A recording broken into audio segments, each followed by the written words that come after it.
In Tuesday's Financial Times, I'm writing about the relative merits of economics and history and standing up for historians. It seems to me that economists have been a little bit overconfident over the last 20 years and that they're still a bit too inclined to regard their discipline as something close to a science, something like physics, whereas it seems to me that actually it's a bit more like history, something which attempts to make sense of society, but that shouldn't be taken too seriously as something with predicative power and with all the fancy models that economists like to come up with.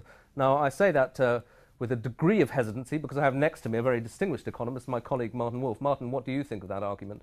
Well, I certainly agree with you that economics has been seriously oversold, and I think it's clear that we can't forecast very well. In fact, some of the best sort of analytical models suggest we can't forecast anything because all the news is already in the market, in the economy, so of course we can't forecast anything. But in fact, it's not as impressive as that. It's clear that we can't forecast anything.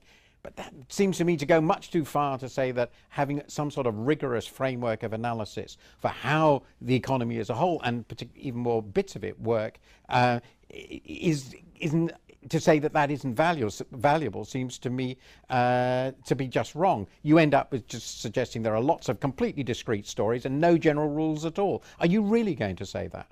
No, well, obviously, I suppose if you're a policymaker, that's paralysing. You can't say that. But on the other hand, I've been struck by the way that economists, even those who've been inclined to say, yes, something went badly wrong, the way they've reacted. There was an article I read by Joseph Stiglitz where he said, you know, we economists